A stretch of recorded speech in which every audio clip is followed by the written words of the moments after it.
Hey everybody, welcome to a long-awaited episode of the 3 a.m. Files. It's going to be a little bit off the cuff because we don't have a unifying theme this episode. I'm Eric Fedorczyk. I'm ostensibly your host this evening, and who else is here with me? Arlen Haro, in the spooky zone for tonight.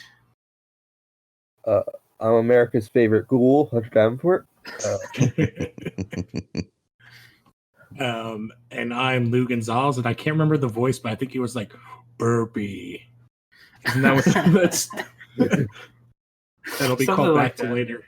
Yes, that will all make sense shortly. Hopefully. Yeah.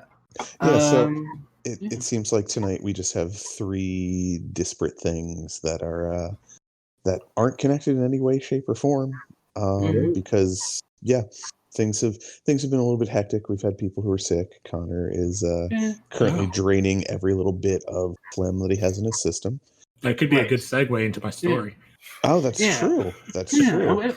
We decided we're going to do casual episodes occasionally, just to keep it light, because we're planning to do some research heavy stuff in the future, but we don't want to do that every single time because this isn't a job yet. Yeah. So exactly. Yeah. So I guess with you mentioning that, Lou, because that's always a great way to segue into something is mentioning it's a good segue. What do you have for us this evening? So right now, if you're listening to this, it is 2020, and we are dealing with the new superbug that's attacking the world, the coronavirus. The virus du jour. Yes, which a little background. Oh, sorry. What were you going to say? No, I was just saying, So coronavirus is like a catch-all term. It's basically like it's named that way because like it looks like a crown, so that's why it's called corona. Right. Oh. Right. Yes. And I'm doing my part by drinking Modelo Especial to strengthen my immune. So currently there is a coronavirus that just broke out in December in Wuhan, China. But basically coronavirus, it seems like a cold and you get like a fever and your throat gets swollen. But it could also cause you to have pneumonia and all different kinds, bronchitis, and then like upper and lower respiratory infections, including severe acute respiratory syndrome, also known as SARS. Yes. And if you're very young or very old like me, you can die. Yes. Right. Yeah. So this is like the third major outbreak. This is the second one coming from China specifically. So the first one was in 2003, which was the SARS. Like, I don't know if you two are old enough to remember SARS. I vaguely remember SARS. Yes. Wow, that cut deep. Well, I was a sophomore in high school when this happened. Eric was third grade. How does that make you feel? I was in my mid-20s at that point, so if not early 30s. I was in third grade, learned about multiplication. Yeah, probably same. Me and Hunter are very close in age, so. Yeah. So the first time came from Asia, and so 8,000 people were infected. About 10% of them died. For those that don't know math, that's about 800 people. The second time is actually called, instead of SARS, it's like Middle East Respiratory Syndrome. MERS. And that was in 2012, and that came out of the Middle East, and that killed 850 people as well. Well, at least it's consistent. It keeps in the 800s. Right. But so, and that actually ended up itself going into Asia, went into Korea, but there's tracked back to a man traveling from the Middle East. So the first two cases we've had about the same death count. So currently it's in Wuhan, China. There's been, I think, like 4 cases in the U.S. so far, and 1 human to human in the U.S., which I think was in Chicago. Yep, that was the most recent one, was the human to human in Chicago. Yeah. And basically they're pulling everybody out of China that's American and everywhere else around the world. They're not letting anybody go anywhere. So one of the things about coronavirus is it can cross species barriers. Yeah. So one of the things is that it has gone, they believe, from an animal to people. And where this gets into the kind of spooky stuff is the spooky, but like conspiracy stuff is there is real thought that just like there was real thought in the SARS virus that this was actually a man-made government virus that was created that got out of the laboratory test animals and crossed over, or that it's actually the Chinese government testing it on a very controllable section of their country to see if they could weaponize here's it. The third option. Right. Here's the third option. Umbrella Company is real. Right. Well, exactly. Here's the thing: China doesn't care about your IPs, so they might have been like, "That's a sweet ass." That might be like, "Oh, that's a sweet ass symbol. Why don't we make that our division that tests on our own population?" Yep. God damn it, China. That's the thing. This is the first I'm actually hearing about this conspiracy theory because, well, let's be honest, there's a lot of other news going on too along with this, so it's kind of hard to decide which one to pay the most attention to. Once again, as Lou said, if you're listening to this, it's 2020, and currently our presidency is going to turn into an imperial presidency. Anyways, yeah. So this is the first I'm actually hearing about this, and it makes sense. So currently, there have been 8,200 confirmed cases and 214 deaths, all in China. I thought it was up to 9,000 cases. Actually, was the last. That might be more. I'm looking at I guess a couple day old article. And 200, that's rookie numbers. They need to bump those up. Well, yeah. The other one was at like 10%. So this doesn't have the death rate of the other two. And the other thing is currently they're saying they don't believe, because at first they're like, oh, it was from the seafood market. Now they believe it might have actually originated in snakes. That's what I'd heard. Yeah. Yeah. Oh no. Yeah. Go ahead. No, go ahead. I was just gonna say, I mean, please don't, Steffi. I was gonna say, how would it transfer from snakes to humans? But then I'm like, oh yeah, wait, God damn it, the Chinese people eat a lot of different things than most countries in the world do. Yes. So I have not eaten snake. I've eaten eel. Yeah, which is like a water snake. Yeah, kind of. Right. Yeah, It's a fish. I've eaten eel sushi, so yeah, I get it. But yeah, the Chinese are definitely known for having unique tastes when it comes to the type of meat they eat. And also, if you're extremely impoverished and you just are I'm hungry, I'm going to eat animal. Yeah. Right. And they speak in that way too. Yeah. I believe Wuhan is in the southeast region, so. Look that up while I talk about, which is more jungle based than so if you go north and west, it's like the Gobi Desert and mountainous. So it is more of that Southeast Asia climate. Okay, that makes sense. Yeah, it. And I would say I heard this by going out to dinner with people who work for the government, and they're like, "Oh yeah, this is something that's being talked about right now in DC. Whether or not this is the Chinese government working on." I don't know how much I would really trust people talking in DC about foreign countries. Oh, well, these are not politicians. These are, and one of them, I don't know what he does, except that he works in intelligence. Oh, that's a nice coverall. Jesus Christ. But yeah, so it's an interesting idea. It's something that people have, governments have tried to before. So I'm looking at a map right now. Wuhan's actually it's south of Beijing. I'm gonna throw up a map in here. But yeah, it's in a new kind of warfare where hostilities are ramping up, and biological warfare has been a worry, and there's reasons why we have lots of fiction with this idea, like The Stand, and not even it getting out, but even the idea of it causes enough of a panic that's where Connor is going into a Walgreens and people are freaking out that he has the sniffles. Yeah, that's his contribution to today. Actually, that's his.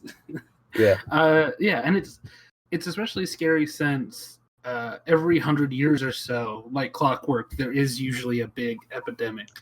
Yes. Well, currently there's been every 9 years there has been or 8 or 9 years there's been an outbreak of this corona type virus.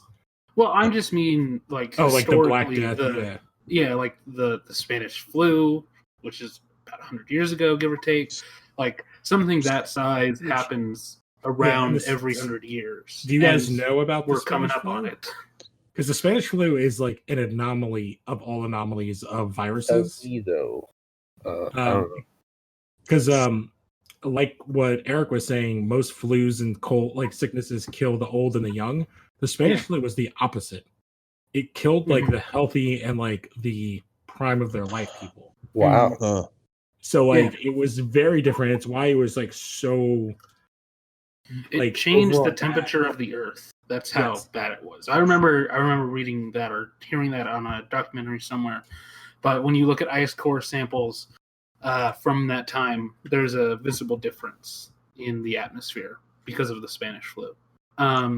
So yeah, like there's reasonable worry just in general that the next epidemic of that scale is coming, and we don't know where it is.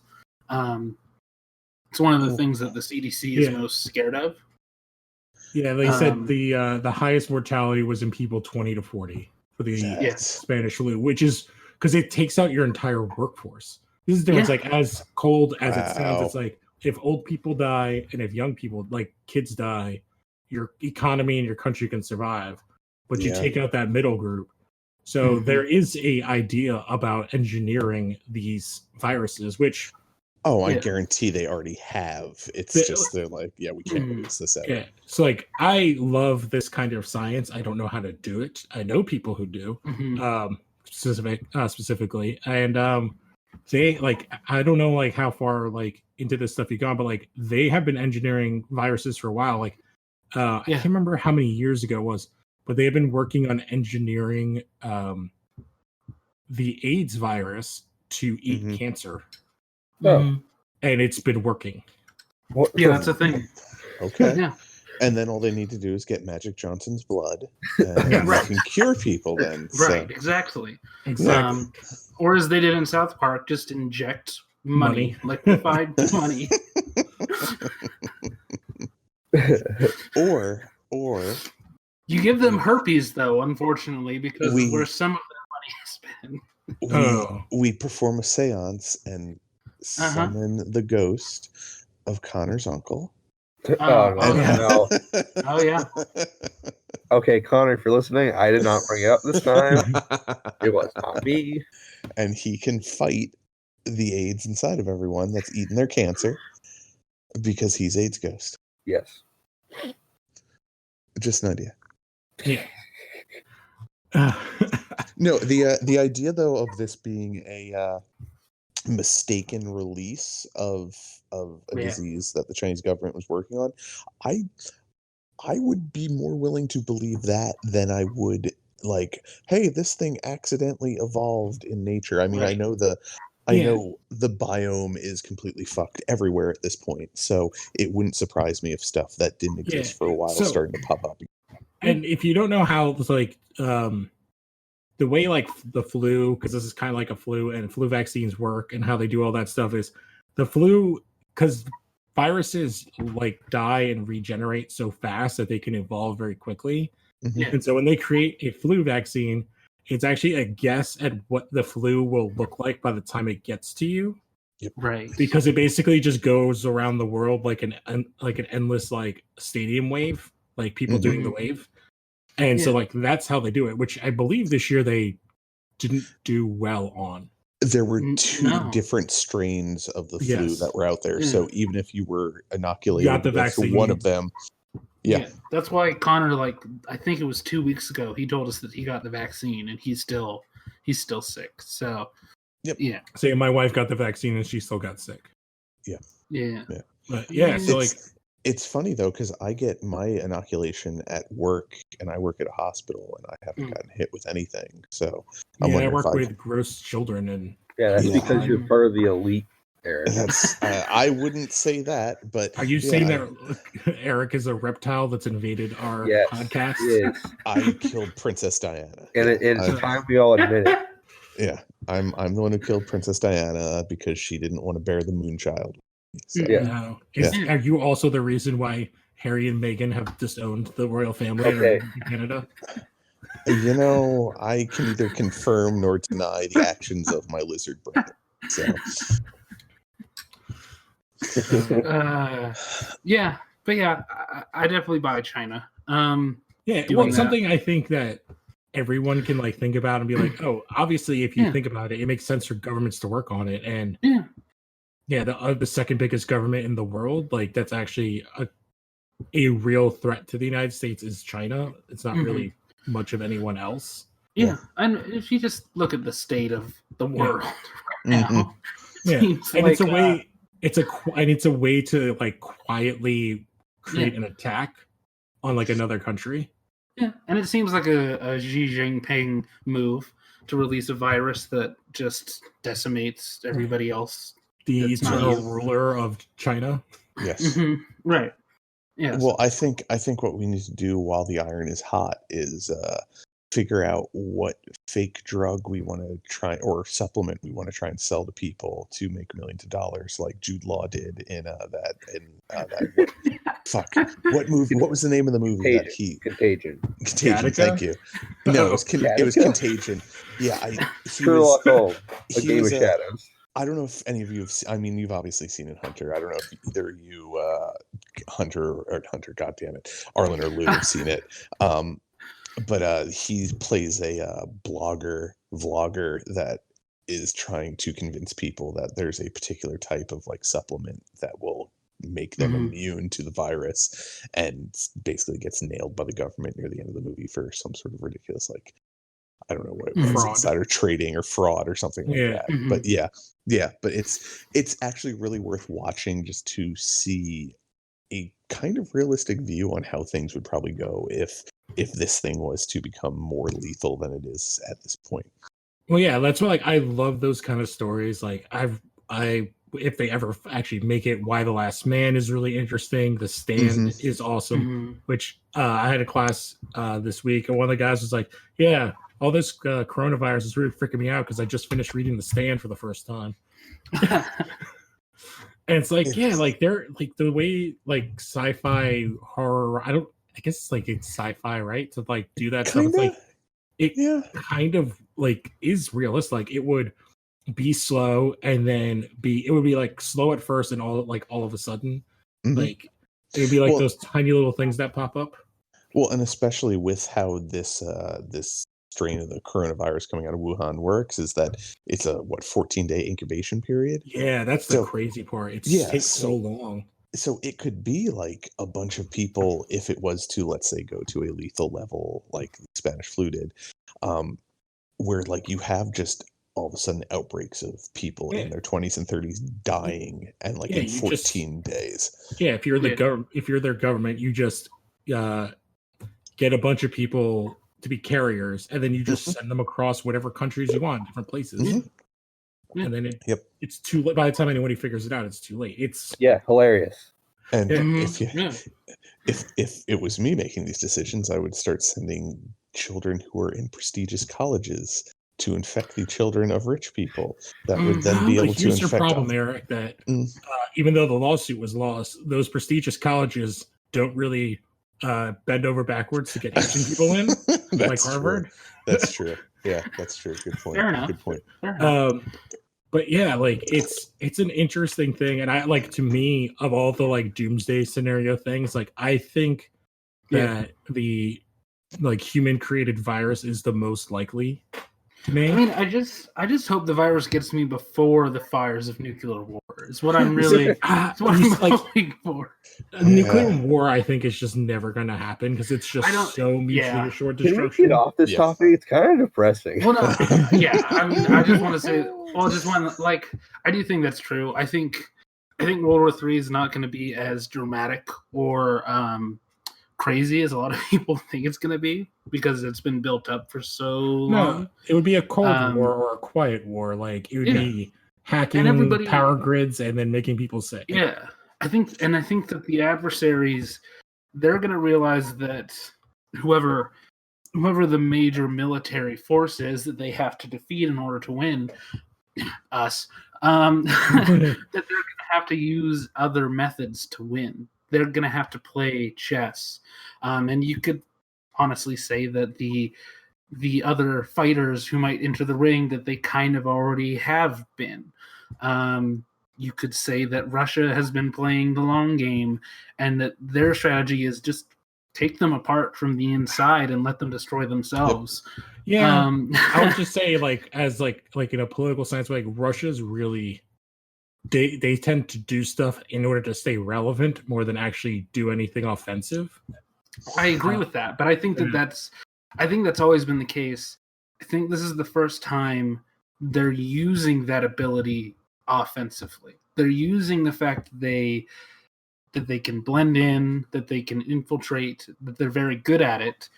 Mm-hmm. They're using that to their advantage. They're taking what they know that they're good at, and they're just doing that.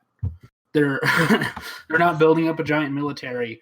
They're just using their enemy's power against them. They're doing because they can't because they cannot afford to. So they're going the social deconstruction route, and then China's doing this because the other thing is doing maybe this stuff and maybe other stuff. Is that governments have been trying to do this type of thing for forever. Wasn't it in the 70s the U.S. was trying to develop a gay bomb? That was a thing. Yeah. Yes. And countries have been doing this for forever. Yeah, they've been doing it for a long time. So yeah, that's World War III in a nutshell. Just it's actually going back to kind of World War I tactics with mustard gas, and then World War II was Cylon B. Zyklon B. Zyklon B. Yeah, but that was mostly that was mostly Hitler. Yeah. That was and the guy who invented that was a Jewish man who won the Nobel Peace Prize and also was tried. So two things real quick. One, all that needs to happen is Russia or whoever needs to perfect the theory of the neutron bomb, which kills the people but keeps the infrastructures up. So buildings will stand, but people will die. And two, you're saying with a gay bomb that my good friend Alex Jones was correct. You're turning the frogs gay. Exactly. That is right. The gay bomb is being utilized to undermine my loyal audience. I find that truly despicable, having been a Navy SEAL. Right. I just want to do the Eddie Bravo thing, which if you guys don't hear, he's so, I can't even listen to him animour. He's a maniac. His biggest thing now is oh, what'd you do? Read that in the library? So let's pivot off of the most depressing thing that we could have been talking about because the most realistic. And Arlen, what do you have for us this evening? Okay, so this one could be absolutely nothing, but it's what's been going on with me sort of lately. And I talked about this in our various group chats, but I just wanted to get it out on the podcast because it might be interesting. So a couple months ago, 6 months ago to be exact, actually, from the looks of it, I commented on a Reddit post. Because that's what you do now. You just comment on Reddit when you have thoughts and opinions. Gotta get that gold. Gotta get that gold.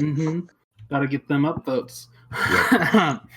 And I was on the R paranormal board, just scrolling, and I came across this story, and I'll read a little excerpt from it. My house was really quiet until I heard someone cough and clear the throat. It sounded a lot like my dad. I walked out onto the landing of the floor, figuring that my dad was home. I shouted out to ask if he was there, and I heard this voice from the top floor saying, "Hey, honey, I'm up here." I had a slight off feeling, because I didn't hear him come into the house or walk upstairs at all. I started going up that stairs to go see him whilst talking to him about how his day was. I was halfway to the stairs when I heard from the bottom floor the garage door open and my dad's voice shout out, "Hey, can you come and help me with something?" I froze. I'm absolutely here before I heard a deep, evil laugh from upstairs. So this, of course, this poorly written story. I was going to say, there's some real bad grammar in there. It would be, I don't even know at this point. There were so many things I heard that I wanted to be like, but anyways, continue. Yes. So anyways, aside from that, which is horrifying. So aside from that, I, of course, because I wanted to comment and give my opinion on this, I don't know why, I said, I want to believe you, but this feels like a scene from The Conjuring. If there's something there, I suggest using the tried but true, tell me something only you would know. So that was my comment. And it's a pretty dismissive comment. And I did engage further, I think. And it was just overall dismissiveness from me about this entire thing. And I'm not usually like that, but I was feeling dismissive that day. And then something interesting happened. A podcast that I linked in our chat, and I asked some of you to give it a light listen. That it was already out for a while at that point, but I was listening to it maybe a week later, and I came across that story, and it really freaked me out. And it's a story that I'm going to link in the notes so that people can listen to it. I suggest that you pause, actually, and go listen to it. And it's an unnerving story. It's one of those personal life stories that makes you think, yeah, I don't know what that is, but that's scary. That's not something that you can just sort of be dismissive of. But it's in a sort of similar vein. So my brain doesn't sort of give me any alarm bells at that point of like, oh, well, this is clearly, the universe trying to tell me something. I'm just like, okay, well, that's a pretty freaky story, and that should be the end of it. Over the last few months, I just keep on coming across stories like this. Stories about doppelgangers, stories about spirits replicating family members, people petting their dogs or cats and seeing their dog or cat run across the room somewhere while they're still holding it, and so on and so forth. Or they're petting their cat and then they realize the cat was actually outside. Things of that nature. And then it's the beginning of this year. I'm sitting down to watch the new HBO television series. And it's a show about a freaking doppelganger. Kind of. Yeah. So this is just a weird little synchronicity that's been going on for about 6 months now. And I thought it was something that is definitely worth our show. It's definitely our kind of thing. So I guess I just want to know, what do you guys think about all that? Does this seem like just the Bader Meinhof thing, or is this something? Is there something more to this? Am I being led in? Well, here's the thing. Or is it just synchronicity? You need to go to Hellier, Kentucky. I hear there's Mexicans there. They're everywhere.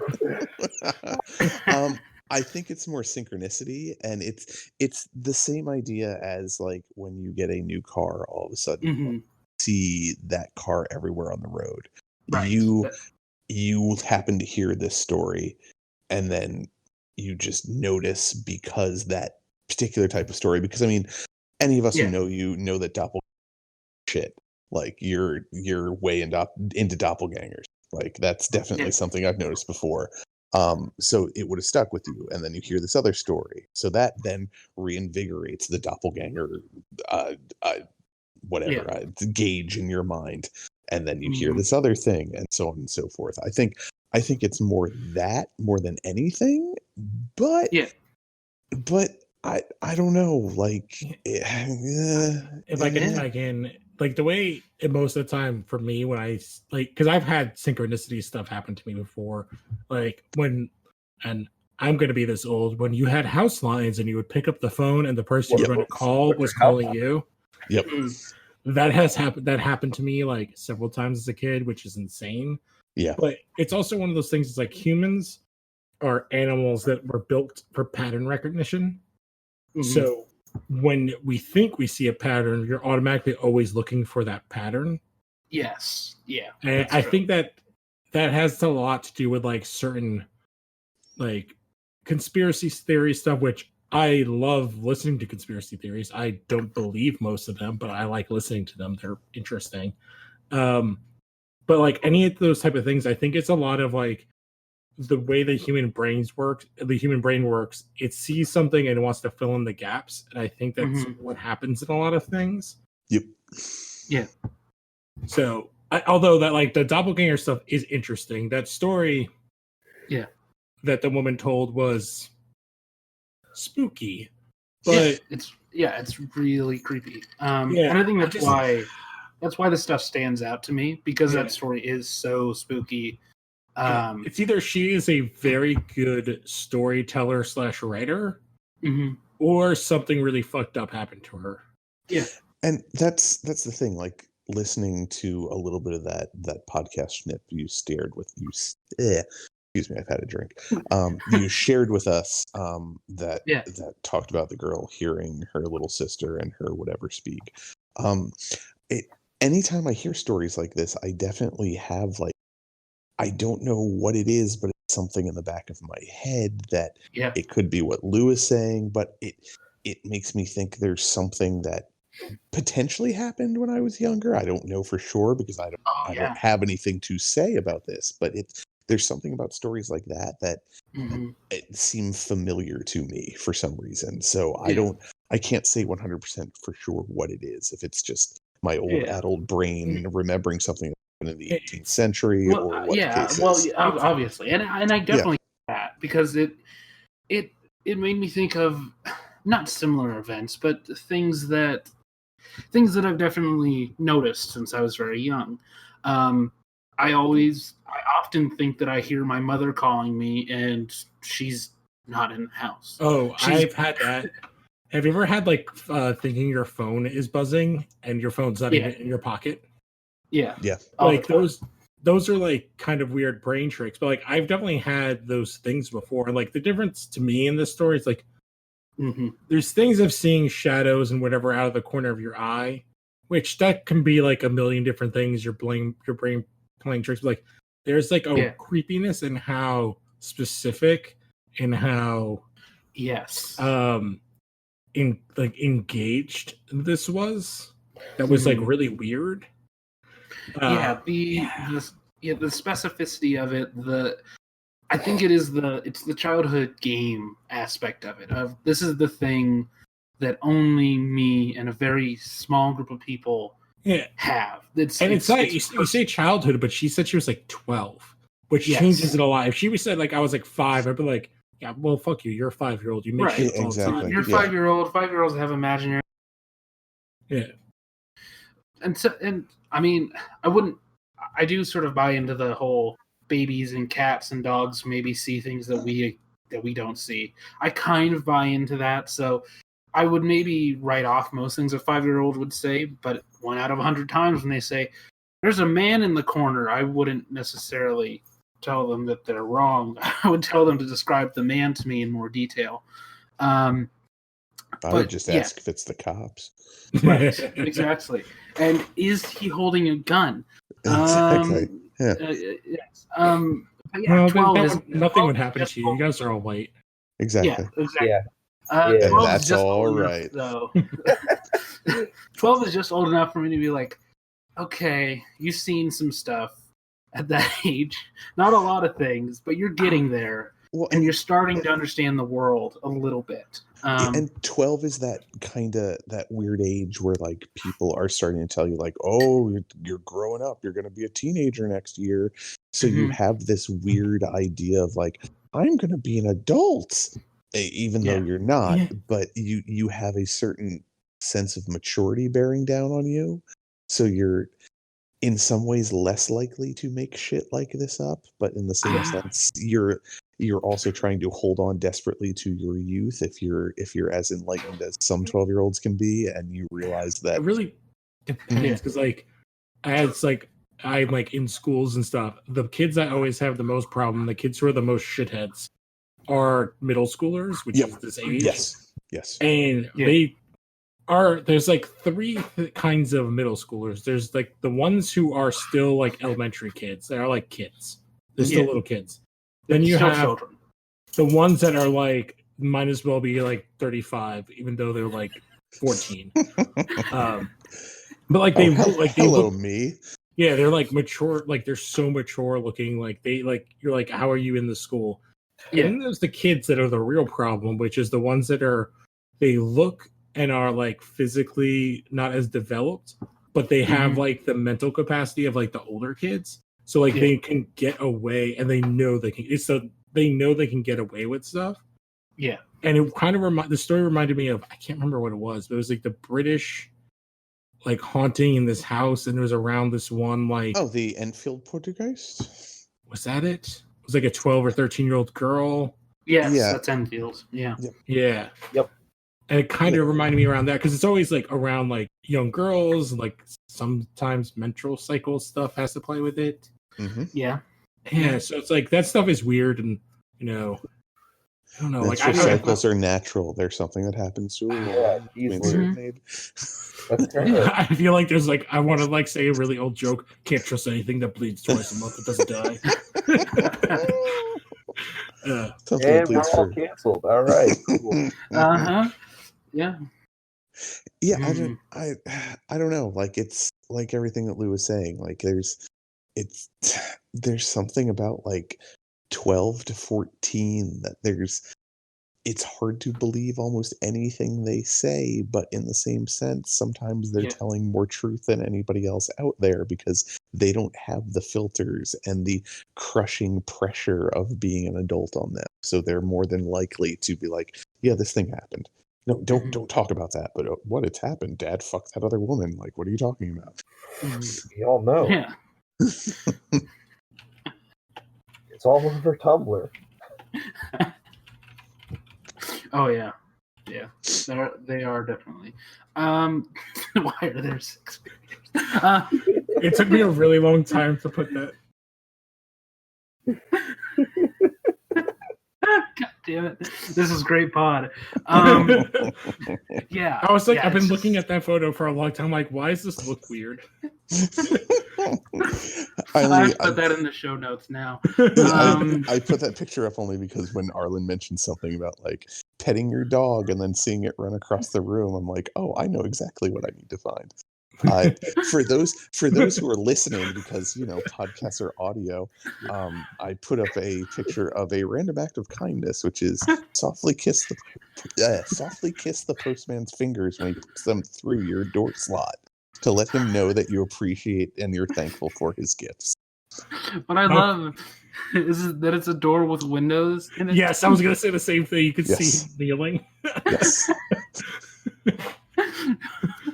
What a good dog. Solid door. But I'm still so confused why the artist drew 5 fingers plus a thumb. There's so many questions here. Things happen. Also, the mailman is barefoot too. Oh, yeah, God. that's real. Oh God, yes. There's so much wrong. Okay, but yeah, it's I think you're very much right though about the Bader-Meinhof thing probably being the case, and that's the term for what Eric was talking about earlier, where you recognize patterns and you see them everywhere. You don't notice something at one point, but you notice it after X event happens or something to that effect. It's like if you were like, oh, my lucky number is 13 or whatever, and it's like you just see 13s everywhere. It's like, well, because you're looking for them. But the opposite, well, not opposite, but the other part of this is that, to get a little wooey, the people who like to talk about witchcraft and whatnot use, things like seeing patterns like that aren't necessarily a random thing. There could be something connected bigger to that. Maybe not exactly what the stories are talking about, but some element of what you're noticing, specifically in this particular case. And there's a reason why you're noticing it. I don't know what that could be. The goblins are out there. And it could be anything. I wasn't sure if I was gonna tell this thing, but I'll go a little bit deeper, because maybe it could sort of keep this going a little bit longer, because we're actually not that long. So, go deeper. So I'm not going to tell the whole story because it's not my story to tell. Deeper. But I had a sibling who told me a story that kind of connects. What you need to know in the run-up is that the sibling was home alone for some period of time in a house that was being moved out of. And they fell asleep after some weirdness occurred and woke up in a car with my mother. And then, but they could tell that it wasn't my mother. Something gave it away. Something that children have. That's what you're saying. Your sibling was kidnapped. Yes, but but they could tell that it wasn't. That's the important aspect of this. They could tell that the details were wrong. Something about the feeling of it all was wrong. And then they fell asleep, and they woke up back in the house, and my mom was there all of a sudden, and it was definitely my mom. And part of me was like, that might just had be a bad dream. That's a dream. I think that's and here's the thing. I'm trembling saying it because I've heard the full story, and the full story is super unnerving. Like I said, it's not my story to tell. But it was another part of this whole thing that made me want to tell this on the show. I would say like the human brain is like something we know very little about, like how it actually works in many ways. Mm-hmm. And one of the things I love is like the way sleep works specifically is so weird. And what is it, like sleep paralysis and like all that stuff is real, and you're tripping on the same thing that is like on DMT, like you're fucking tripping. Full on Joe Rogan experience right there. Yes. Yeah, and that might be what my sibling. That could easily be what it was. And they just had like a really bad trip. Like I've done it before. I can't remember. Like I told you guys, like a weird ass dream I had at one point that like was fucking crazy. Like I have crazy ass dreams all the time. Yeah, I'm just there, and there's some people that do dreams, some people that don't. Yeah, I don't really dream that much anymore because most of that part of my brain has dried up ever since the Great Depression. It's fossilized. Yeah, exactly. Yeah. Actually, there's a way to induce. I don't want to say it's DMT levels of tripping, but definitely trick your brain into basically giving you the same effects as taking a hallucinogen, and it involves flashing lights and ping pong balls and a face mask. I can't remember the exact process, but it's something you can look up anywhere online. I was gonna say I couldn't tell if you were going for a joke when you said I'm not. No, this is actually something serious. Like they do that in Hellier. Oh, really? Yeah, they do. Yeah. Okay. And there are people that say that they can reach that state with like meditation and yoga, like certain breathing controls. Yeah, that's how Edward Norton becomes the Hulk in 2008's The Hulk. He goes to a class with was it Henzo Gracie? Yes. On the note of breathing methods and meditation and whatnot, like my wife meditates every night before bed, and it's definitely something that I've dabbled in a little bit here and there. Like it's not something I've done seriously, because I can never quiet my brain down to actually get to a place where whatever. But within the past like 6 months, 8 months, when I was messing around with it, like I'm not saying this has any deeper meaning, but I definitely had something that I felt an out of body experience, and not like and then I saw my body and pulled up and I felt warm in this white light. But it was definitely something where I could feel myself leaving my plane of existence, for lack of a better term. And I knew at the time it was just because I was in a relaxed state and I had entered whatever particular correct combination of elements to get me to there. So it is possible. Yeah, it is possible to reach things like that very easily. And apparently screwing around with it on your own, you can do it occasionally too. So it's possible, but it's not going to be like you reach some sort of higher understanding, or at least maybe you will if you do it enough. But for me, it was just like, oh, this was kind of cool, and then I fell back asleep. Yeah, and I'll say, like, I've had sleep paralysis before, and it is horrifying. Yeah, Because you're like, the version I had was I was sort of, I would say I was like 70% awake, and I was just like, I can't move my body. Why can't I move my body? Well, I'm like, I need help. Let me say something. I can't speak. And one of just my other siblings also has sleep paralysis, and his stories are terrifying. Yeah, I'm like mentally screaming at my body to move. I have a version of that. Actually, it's like hypnagogic hallucinations, where like I'll wake up and I'll have a dream that's like so real that like I can't explain the feeling, because it's like it always happens as I'm waking up, where something will happen and it'll be still part of the dream, but I'm physically awake, but I can still move. Yeah, very like weird. a man on your wall. I've had stuff like that where I've had dreams where then like I've gotten like I'm partially awake enough, and then I'm confused about whether something actually happened or if it was in a dream. And it takes me talking to like, especially if it's like with my wife, it's like, did we have a conversation about this? It's usually mundane stuff, and that's how I know, like, I'm confused. Because if it's something insane, then you're like, well, that probably didn't happen. The most vivid sleep paralysis I ever had was when I was probably like maybe 12 or 13. I watched the movie Phantasm for the first time. Oh my! It was like 11 o'clock at night, 12 o'clock at night. It was during the summer, so my parents were pretty lax on anything. They're like, just shut the fuck up, and you can stay up as late as you want. So I'm watching a movie quietly. I watch that, and I go up to bed. And at some point, I knew I was awake because I could see around my room and whatnot, but I couldn't move, and I could feel something pulling on me to try and get me to roll over. And I knew if I rolled over, I was going to die. And I knew if the thing that was pulling at me was one of the little shrunken people that's inside of the jars, or not the jars, the barrels in Phantasm, the little monk guys. Okay. I knew that's what the fuck it was, but it's regardless of what was doing it or what the particulars of the dream were. But yes, sleep paralysis is not a fun thing to have happen. It sucks so hard. Yeah.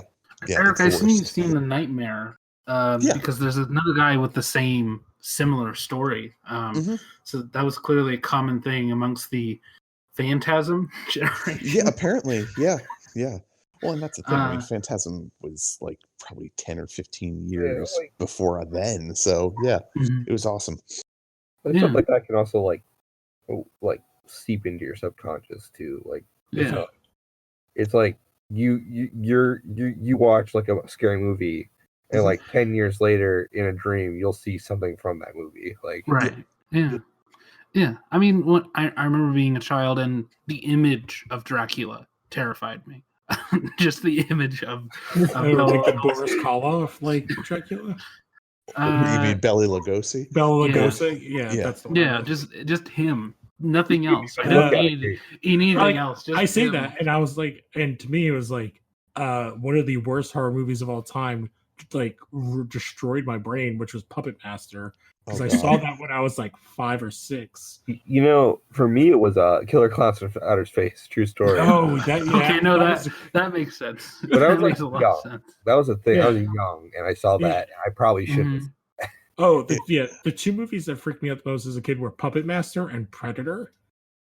Yeah, no, Predator is still freaky in the right scenario. As a little kid, I was like, I didn't understand the idea of heat vision, so I thought if I hid under my blanket, you couldn't see me. For me, and this will show my age. It was my brother describing the movie Poltergeist to me, specifically the clown scene, because I had a clown that wasn't like that, but it was still a clown stuffed animal. So that night, everything got thrown into the trunk of my dad's car to keep me safe. The other thing was, I don't know if any of the show Tales from the Dark Side. Yes.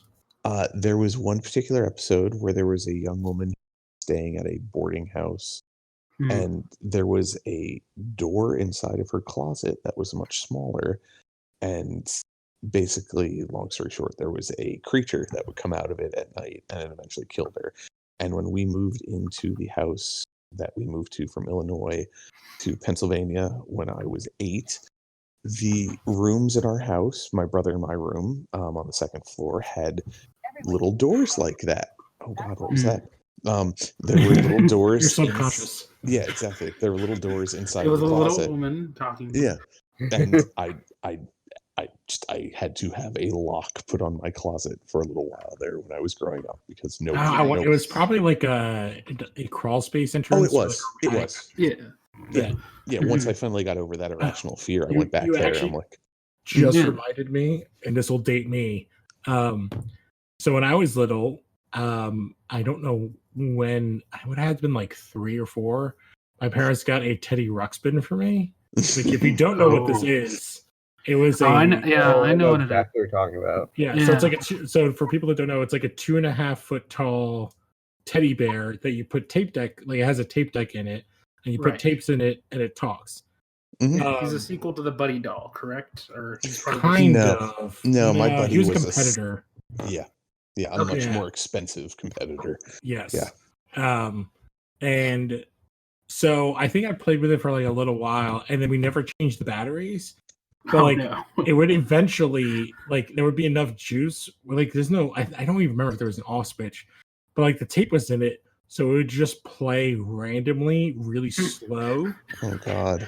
All the way up until we moved from Staten Island to New Jersey when I was like 6, and it was still, because like then it got passed to my sister, but like then it went into the attic, and it'd be like, why is there talking in the attic? It's like, and it would just be like, come play with John is dead. Its big thing was come play with me, which is like fucking horrifying. Which is a great thing to hear from in the attic, honestly. Right. The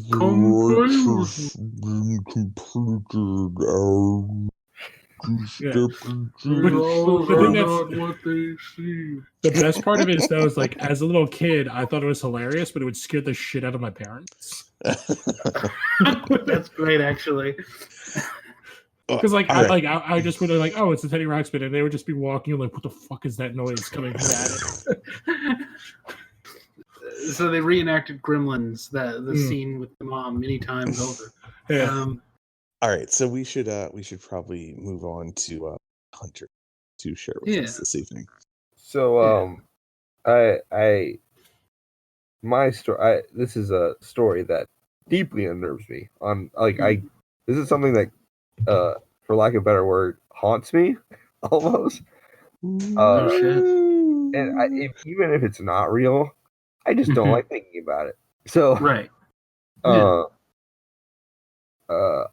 me and my friends, we were about, how old were we? Must have been about 15. And no, Lou, before you ask, we were all sober. Okay. So we decided we were gonna go something around it must have been like 11 p.m. on a Saturday night. Like, we were all just 4 dumb teenagers with voice recorders and cameras. We're like, let's go down to the summer camp down the street. So we get there. The guy, for some reason, saw us, and after we convinced him we were working on a college project, for somehow, I don't know how, to this day, he believed we were all in college, but he did. So he was drunk. He probably was like, I don't really give a shit enough. Yeah. So he let us in. And it's a summer camp for kids that's usually active. It's usually active during summer, but for some reason it wasn't that summer. It was very strange. So we go in, we sit down, we were all super into like Paranormal State. I believe that was the show we were all watching at the time. Because like we were just dumb kids who were into ghosts. So we sit down and we start doing EVPs. And we were talking, and what is an EVP? An EVP is an electronic voice phenomenon. Basically, it's recording a voice that isn't there. Okay. Yeah. It could be anything, really. It's like that Michael Keaton movie, White Noise. Oh, okay. Thank you. I've seen that. Yeah. So we're sitting there. We're trying to get something to happen, and out of my corner eye, I think I see something. And like I kind of ignore it at first, but I'm kind of freaked out because I'm a 15-year-old kid. I don't know what's going on.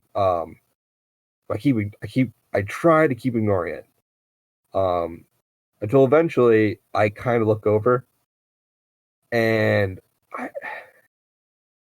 I see what appears to be a little girl, but she's not fully formed. She's kind of like half her body is like inside a bedpost. Like you ever go to like a summer camp where they have bunk beds? Yeah. And like there's the metal rods. She was like materializing in the metal rod. So like she's tiny, like she's coming out of the metal rod, or she's like it's like she's leaning forward and it's coming out of her back, if I could describe it. Okay, so she's like human sized though. Yeah. I just thought you were being terribly insensitive about her growth spurt. Yeah, no, She wasn't fully developed. I mean, she's not fully developed. I mean, she's a little girl. Jeez. Yeah. So I freak out, understandably, and it just disappears. To this day, I don't know if what I saw was real or not, if it was just me freaking myself out. But I don't even drive by this summer camp anymore. Like I refuse to even go near it. Like it's just not a place I want to fuck with. Makes sense. Well, two quick things. One, yeah, I think it was you freaking yourself out, and two, the reason why you don't drive by there anymore is because that's the Catholic in you, Hunter. Yes, it is 100% Catholic, Hunter. Yeah. That's my quick take on it. Catholic guilt. Right. That's it. Yeah, that's why Hunter also he wears a bandana over his eyes, and then I stalked rooftops in New Hampshire. Yeah. Self-flagellation. No, yeah. I don't know. He punches giant men. I personally, I think that's more a group think thing going on, where like you're all tuned into the same wavelength, and you wanted something to happen so bad that you manifested it. Yeah. Like it's such a weird moment too, because like I know I wasn't the only one looking at this bedpost. Right. Like there someone else had to see it, but I saw something. So it's like, was it right? Me? Yeah, I mean, it might be you. Nothing about this goes against my own personal theory about ghosts and that stuff, where it might just be the energy of all of you being there woke up like an instant replay of a person standing next to that bed, and you're the one who saw it. I mean, that seems likely if there is a paranormal explanation. If not, it might just have been all in your head, and or you could have like willed the image, like a group, like you're still like the connection, like you willed this thing because you wanted to see it. Yeah, you saw it. Yeah. It's like either way, it was fucking freaky. Yeah. It could also be that 15-year-old boy and seeing a girl in a pole, you're just thinking, well, I'd like to have. Yeah, it could have been my hormones. I mean, yeah, exactly. Yeah, just thinking about how you'd like to have a pole inside a girl, and yeah. Somebody looks at the bed. What is that white stuff on the? Yeah, exactly. bed? It's ectoplasm. Shut up. Yes. That's my camp experience. Well, shouldn't phrase it like that after that conversation, but yeah. That was your time at band camp. Does that camp have a history of anything like that happening there? Here's the thing. It does. It's a camp where so there's a local urban legend surrounding it that there was a camp counselor who was a pedophile who let a kid drown because he was going to tell on him or something. Okay. That sounds like Friday the 13th. Yeah, it does. Yeah. I don't know if that's real or not, and I personally don't think it's real. So, okay, but it's definitely the town it's in is Gilmington, which is H.H. Holmes where he was born, I think. Oh. So it's got that town has a whole mess of weird shit going on down there. Yeah. It's also full of meth labs. So Okay. Maybe you were accidentally breathing meth fumes that were coming from underneath. Yeah, I could have just been high on red phosphorus. Yeah. Yeah.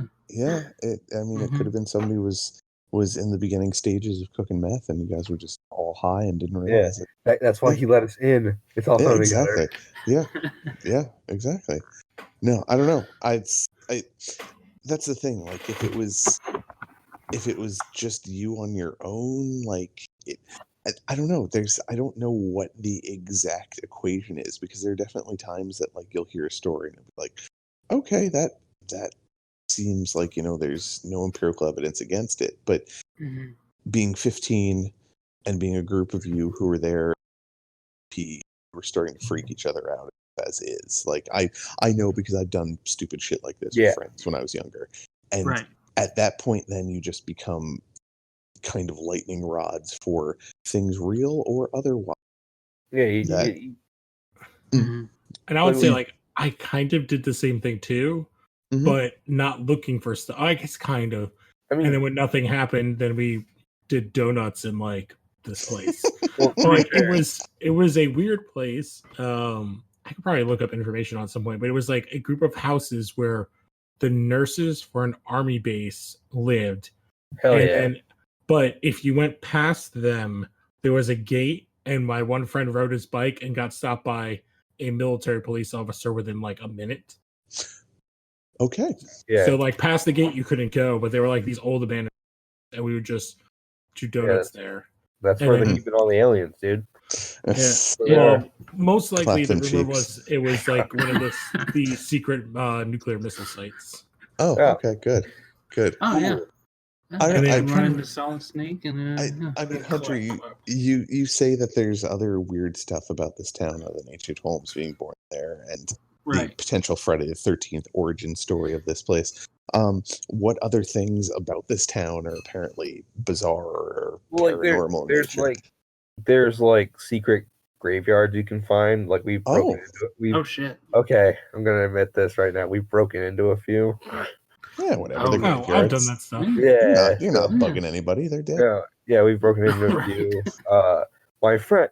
Okay, I have a friend who shall remain nameless, who brought a Ouija board down there once, and oh no. Yeah, so they had a whole lot of fun with that. I refused to go to that. Yeah, I was gonna say, did they at least say goodbye when they left? Because otherwise, yes, the famous mediums of Parker Brothers. Here's the thing: I don't necessarily believe in Ouija boards. I just don't like the idea of them or using them. Because if there is something out there, it feels very disrespectful. I don't believe that they have any inherent power on their own. But at the same time, I wouldn't fuck with it. Like, if you're, For me, it's like the optics of being a ghost and just seeing a bunch of idiots running around a board of the planchette pretending to talk to you. I'd be kind of pissed off.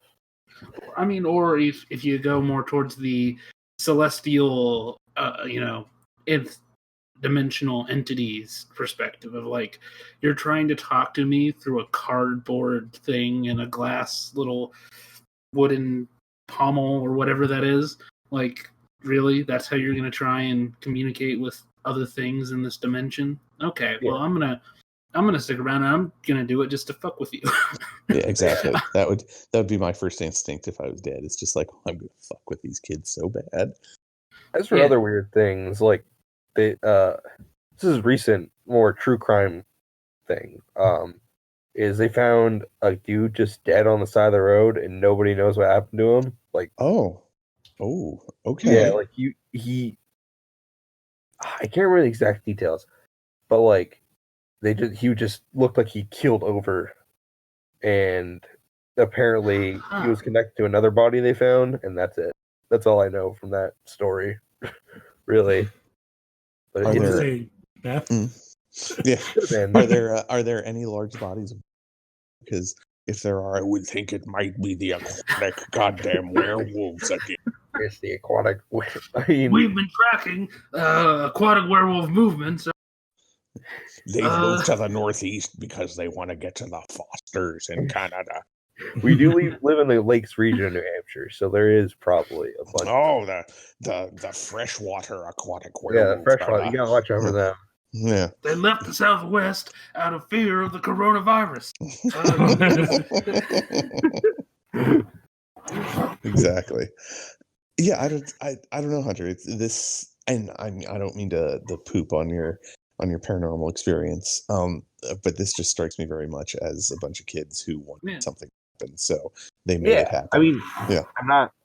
Like I said, we're dumb kids. I don't know what happened. So, I mean, you should definitely sell the rights to this to Warner Brothers. Yeah. So they can include it in the Conjuring verse. Conjuring Bedpost Girl. Yeah, you can. I really want Owen Wilson to play me. Oh God. I don't know if he's tall enough. I feel like we gotta find like an NBA star. It's just like some random guy from the Celtics. The person I was thinking of was a center they drafted a couple of years ago. I will have to find his picture. His name is like Olenek. I know exactly what you're talking about. I can't remember his name. Yeah, I feel like it's Jerry Olenek. Kelly Olenek. Kelly. But yeah, it'll have to be me. The tallest 50-year-old you've ever seen. I prefer they just have Yao Ming just to fuck with everybody.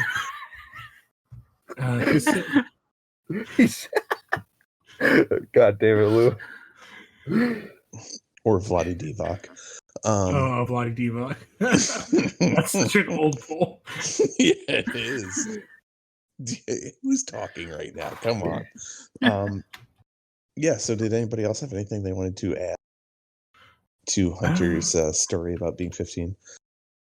I guess the only other thing I would say is like there was like another place we used to go to that was, I don't know why there are all these houses for nurses. I guess this was like something they used to build in like the 20s and 30s for like an insane asylum. Oh, like sanatoriums? Yeah, right. And people would always go into the sanatorium, but like it was still open for like what do you call it, like AA type meetings and stuff. Mm-hmm. Right. And so we broke into the houses of like the nurses. Okay. Nice. And we basically found people just used to do drugs and have sex. Right. Yeah. So then we just ran around and shot each other with paintball guns. True story. All this checks out. Yeah. You think Ronald Reagan intended for all that to happen? You think he planned it that way? Yes. The answer is yes. You mean when he opened all the insane asylums and said they'll be fine on their own? Yeah. Yeah, it totally worked out. Yeah, just great. Let all these crazy people wander the earth and see what happens. That's a good idea. Well, yeah. I mean, I'm in Lancaster, so I'm an hour and a half away from Philly. Philly has Byberry, which is, if you get a chance, look it up. It's a gigantic mental asylum that they still have guards patrolling it because the place is just dilapidated. But it's also something that like they didn't really clean a whole lot of it up. So there's an awesome one in Staten Island that I think it was Telms Dave guys went to, like the Comic Book Men guys. The Comic Book Men, it's like the thing with Cropsy. Like it is like really fucking creepy. It's not too far from where like I was like born and like lived for a little while, like my grandma's house, but like it's from like the 1900s or something like that, and it's just like old red brick, and they just ignore it. And then it did eventually get connected to that there was like a serial killer working out of it or something like that. Oh, good. Cool. Good. Oh, Yeah, nothing we'll like have that. to cover that later. Cropsy, I think was the guy's name. Cropsy is super interesting. Yeah, we have to do Cropsy at some point. Yeah. But if nobody else has anything else to add, I guess we can wrap up then. Yeah. I mean, Eric, unless you had anything.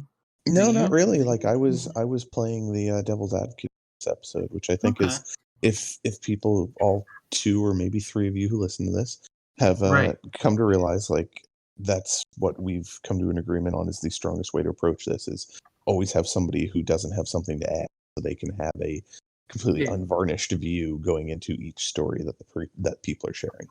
Yeah, I think it's better that way to have somebody who's gonna question it, and it's a good idea. And I think that's going to be our general way of doing things. I don't think we're going to leave a lot of things unanswered, and I don't think we're going to do a lot of, well, figure it out for yourself.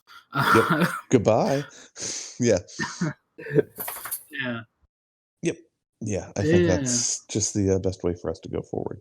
But with that being said, I've been your host, the ghost, the most ghost host. Our crypt keeper for tonight. Yes. There are no windows. Yeah, you guys don't know what I actually look like. I'm Eric Fedorczyk. You can find me at Eric_Fedor on Instagram. I've got pictures of dogs and cats and food and comics. I'm also floating around the Phantom Zone and whatever. Just, it's the Phantom Zone. Do your thing there. As not a moderator, I give you permission to do it. Yeah. That shall be the extent of the law. And I'll ban you. Yeah, well, that's the price you pay. Yeah. I am your ghost host, Hunter. As you can tell, there's no windows in this room. You can't follow me on social media anywhere, because I'll find out it's you, and then I'll ban you from the internet. I'll delete you. That's the way it works. I'll delete the entire Phantom Zone community. Oh shit! Yeah, some people have it coming. Yeah, they do. Yeah. That's it for me, really. I don't have anything to plug. So I don't know when I'll actually be putting this out, but sometime soon, Lost Horror Podcast will be coming back. Season 3, starting off with some top 10s of the whole decade that just passed. So look forward to that. Whoa. Look forward to some Japanese samurai films and other good stuff. And guest appearances sometime soon from maybe Hunter in reference to a certain blue mammal. Look forward to that. And I think that's all I got. Well, are they mammals? Yes. Yeah. How do you not know that? I have no idea what you're talking about. Is it Avatar? Yeah. No, we're gonna be doing a video game episode at some point in the future to line up with Sonic. Yeah. Sonic. Oh, okay. Yes. So you said mammals, I was like, is it Avatar? I was gonna say rodent, but I'm not sure if they're rodents. No, they are. Hedgehogs are rodents. Okay. They're definitely they love Wiz Khalifa. I know that.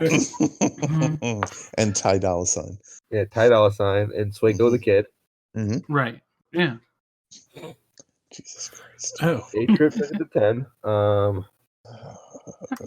Anyway, so Lou, your plugs. Yeah, I was gonna say, check out the comic show where we are talking about different comic books. I don't know when this is coming out, so we just finished the Venom episode where we read oh my god, what is that? Lethal Protector. Lethal Protector, which FYI, not that good. Really bad.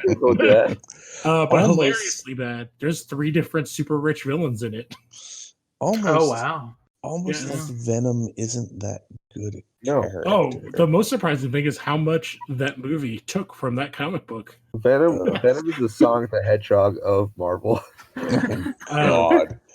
My favorite part is about it. If you listen to the discovery that the other symbiotes, they last like 1 issue. Oh, Jesus. And all of their backstory comes from action figures. Yeah, dude. They're not even named or given names. Cool. Go explain that to Universal Studios Hollywood and their Spider-Man ride. Yeah. Mm-hmm. So basically, nostalgia, sometimes it clouds our judgment on comic books. Yeah. I've never heard that before. I've never experienced that in the comic book. It's like people complaining about they're gender swapping characters. It's not like Crisis on Infinite Earths in 1986. Giving us a female Wildcat and a female Dr. Light. It's like complaining about diversity in X-Men when that's a It's almost like Star Wars was always bad. I can't believe it, but I have to completely agree with Hunter. And bye!